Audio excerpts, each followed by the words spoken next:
This is what it feels like. This is what it looks like to live charmed, to live your life from the state of enlightenment, which is also like saying what I was about to say, which is living your life through the state of alignment. When you are maximally aligned with all that is, all that you're wanting is yours, and it comes effortlessly.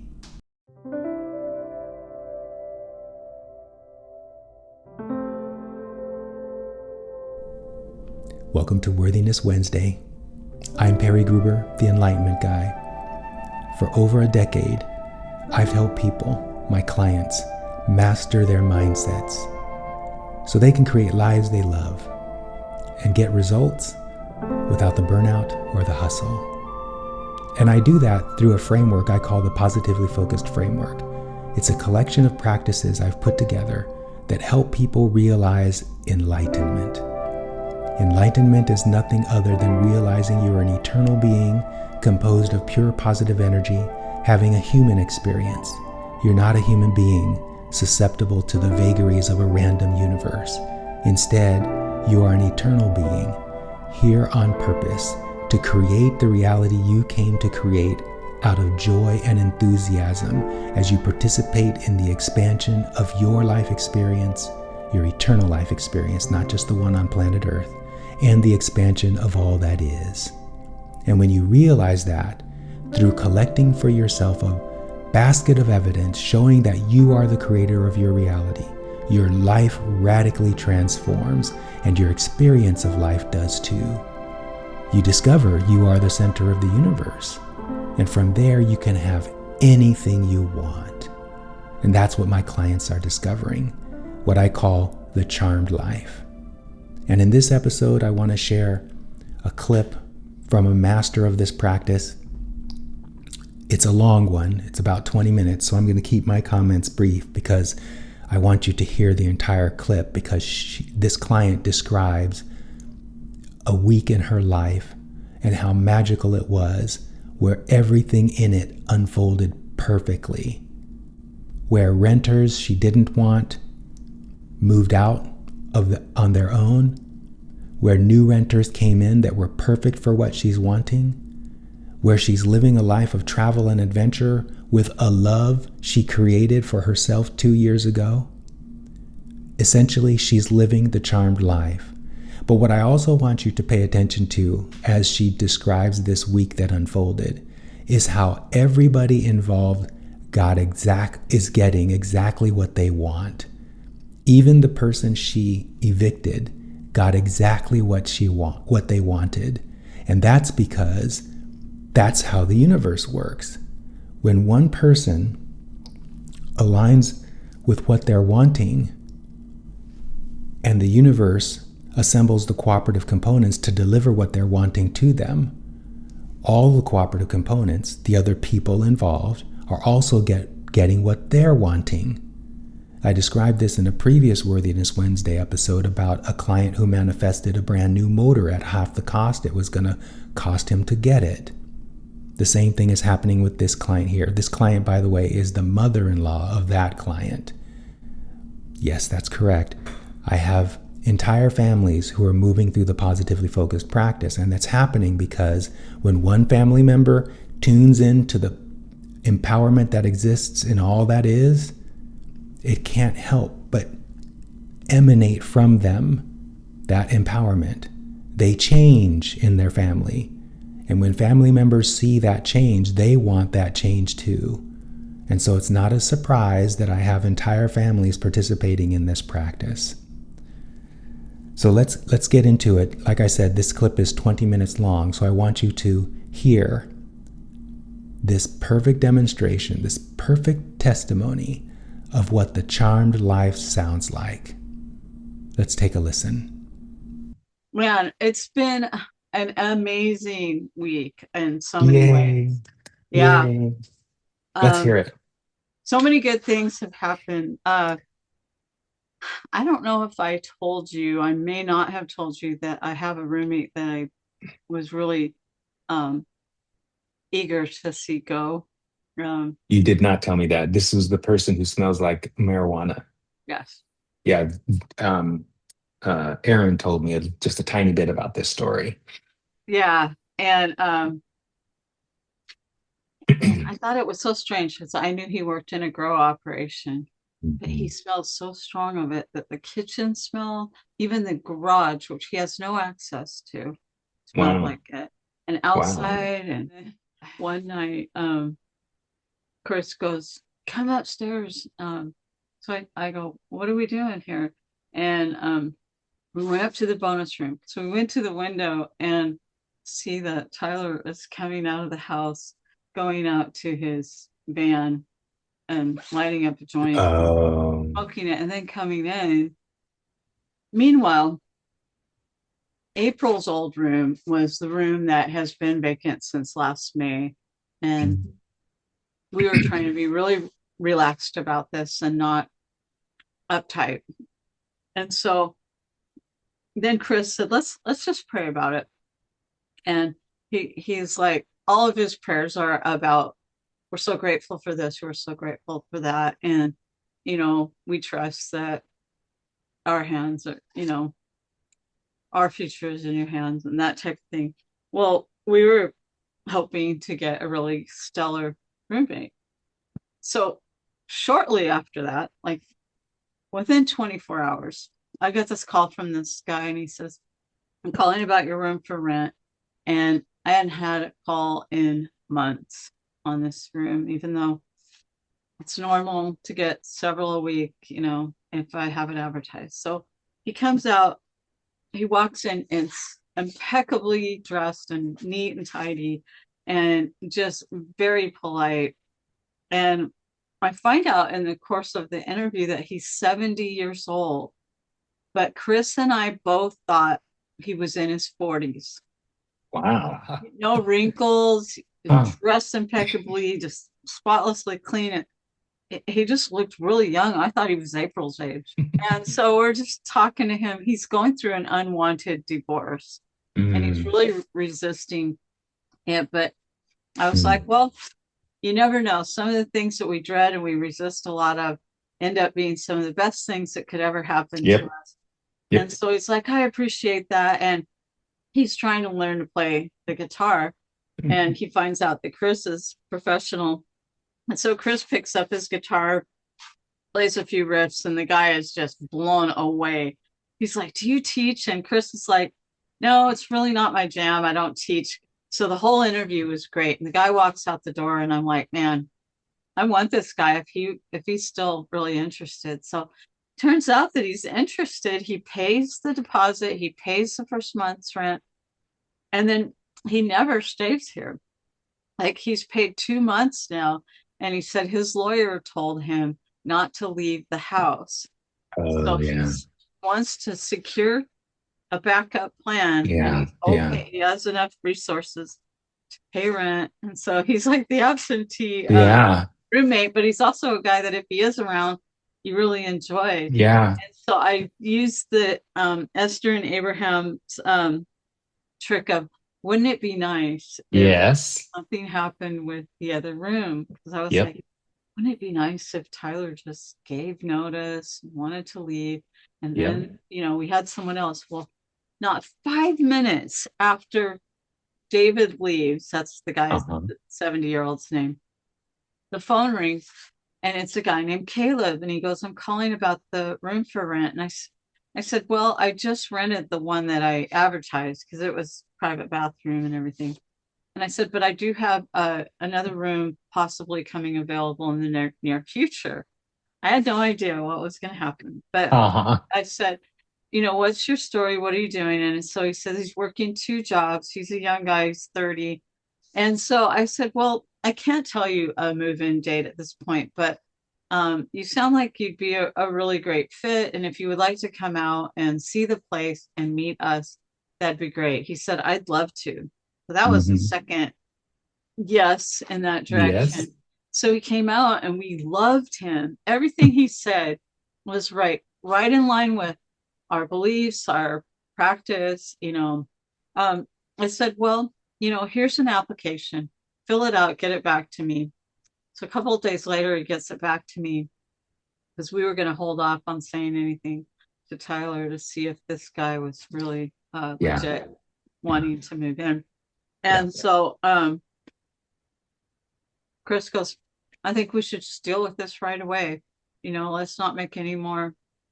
The guy's anxious to move. He's not under a 6-month lease. He can leave. And April 1st would be a perfect time, and it would allow us to give notice to Tyler. Hmm. So we put together a letter, which I wasn't expecting him to do it, but it was really beautifully written. It looked like it was written by a cross between a lawyer and a poet. I said, well, what are we going to do? Just leave it in his mailbox or what? And he goes, no, I think we should take it upstairs. So we went upstairs, handed it to him, and he goes, and Chris goes, come on downstairs, buddy. We'd like to talk to you. So we all go down and sit at the table, and Chris says, um, he had handed him the letter.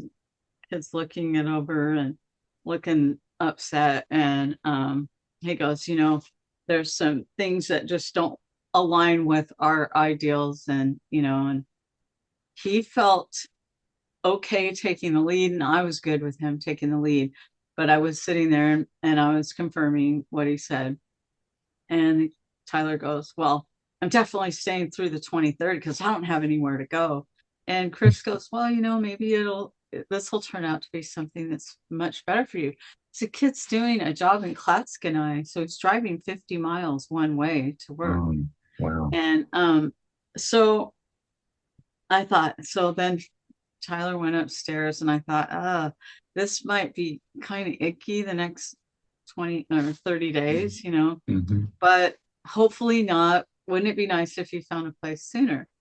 So later that same day, I go in through the kitchen. He's in there cooking, and I'm like focused on my mission to get laundry Uh-huh. done and get out of there. Uh-huh. And Uh-huh. on my way back through, he goes, guess what? And I said, what? He goes, I found a place in Klatskanai, 5 minutes from work. And he said, it's $550, so it's almost half price. And he's been spending $100 a week on gas, so he Yeah. could walk to work there. And Yeah. so actually, in reality, it's going to save him like $950 a month. And so then he says, and I've got an interview on Monday.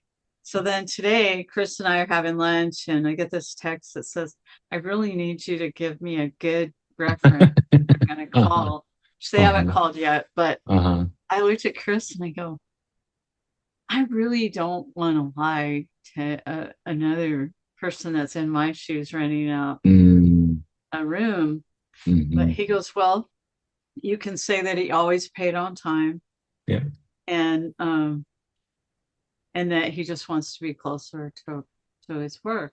And I said, Two yeah, truths. but what if they ask the $64,000 question, which most of them ask, would Um, you rent to them again? oh. And so I was like, I can't stay in my integrity and answer Mm. that with anything but a no, Hmm. and and then he goes, well, then you're going to be stuck with him for another month. And I said, well, and he goes, maybe they won't ask that. And well, I said, well, I could say yes, and in my mind say when health freeze is over, but in my mind. But so that worked out. And then David, Great. the one that's an ideal, like we like to be around him, he's just never here. His divorce seems like it's definitely going to happen. He's like, man, to meet you two, he goes, you two are so fantastic. And he says, and the fact that Chris plays the way he does, and I'm really getting into guitar. He has like 30 guitars. He, Holy yeah, shit. he's got money, so it's not a problem for him. And he's just a pleasant guy. And then the other thing was that could have created some contrast was the contractor that's working on our project to build the little 3 unit thing just kept not showing up. And Mm. I was like, man, I feel weird about having given him $8,500, and he's got my flatbed. I haven't seen it back, and I'm not sure what's going on. And Chris goes, well, I believe that he's gonna level up and do the job that he's paid for. And I said, Yep. well, I want to think that too. So I'm going to try and focus on that. And and so we've just treated him as though he's doing everything right.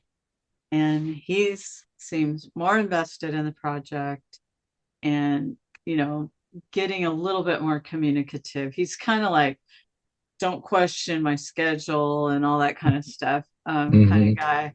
But so I'm going with Chris's inspiration that we, just treat him as though it's going to be done on time before May. And what else? Oh, okay. So you know how I've always been into music. I've been a singer and all that stuff. And so Chris decided, he has pulled me up front on stage a few times to sing with him. And I said, I'd really like to do more of that, but I don't feel as secure with guitar accompaniment as I do with piano. It's just a totally different animal. And he goes, well, we can practice. So we ordered a mic and he ordered a mixer. And then he goes, well, what do you think about if we went to Bar Harbor for a few weeks this summer? And he goes, you could sing with me, but I know I can earn $10,000 a month. If we could stay there 8 weeks, I could walk away with 20 grand in my pocket and it would be fun. The next thing I know, Chris says, well, if I want to be on the Margaret Todd 2 nights a week for the Sunset Cruise, they've got a contract ready for me to sign. Ivy Manor, which is a resort, they want me 4 days a week. 3 other places want me 1 or 2 days a week. Wow. So he's already instantly had, 10 Yeah. to 12 gigs a week Yeah. already without Yeah. even looking. Everybody's Wow. like, yeah. So that was cool. And then I said, even if I didn't work, he goes, yeah, you don't have to work. You can just enjoy Bar Harbor and, sing with me whenever you Yeah. want and not sing Yeah. if you don't want to. And so I was like, okay. And then I won a free cruise, and the cruise goes from Lisbon. Hang on a second. How did you win a free cruise? Gambling at Alined. You won it at a game, or it was a complimentary thing? It's like a complimentary if you gamble so much. They're always giving you. Wow. And it's a 15-night cruise. Wow. And it's going to cost us like $700, but it would be more like $4,000. Wow. And Jacksonville is just 30 minutes from where his sister lives. So we would come down from Bar Harbor, park at her house, fly to Lisbon, and they'll pay one flight. So one of us, would fly for free. And then we'll take the cruise back, and then we'll just drive back to Washington. So now it's looking like we'll be gone like 5 months. That's fantastic, Lisa. Yeah, that whole unfolding. I mean, I said I wanted to travel. I wanted someone I like to travel with. I got the best travel partner. He's just so easy. Yeah. And we're just having so much fun. It's a blast every single day. Yes, it is. Every day. Did you hear all of that? It's a lot, isn't it? This client is manifesting the perfect roommates. Those who are no longer perfect are moving out effortlessly, and as they move out, they're finding the perfect situation for them. The ones that are coming in are perfectly matched to what she's wanting, and she's also winning cruises and being able to travel to parts of the country that surprise and delight her. Meanwhile, the love of her life, who she manifested 2 years ago, is also experiencing the charmed life, effortlessly manifesting tens of thousands of dollars through his musical performances. This is what it feels like. This is what it looks like to live charmed, to live your life from the state of enlightenment, which is also like saying what I was about to say, which is living your life through the state of alignment. When you are maximally aligned with all that is, all that you're wanting is yours, and it comes effortlessly. Simple processes like the one this client is talking about from Abraham and Esther the wouldn't it be nice if. I think that's the one she talks about. These are powerful practices, and the practices I've cobbled together in the positively focused framework are equally powerful. But that's really a misnomer because the practices aren't powerful. You're the one who's powerful. And whether you're using that empowerment deliberately or not, you are creating your life experience. So why not do it deliberately and get everything you want? That's what's available through the positively focused practice. That's what my clients are experiencing. You can too. Feel free to reach out. Or if you have a question or a yeah but, please feel free to put that in the comment section. At this point, I answer every comment. And in the meantime, enjoy your life because it's a magical one, and I will see you in the next video.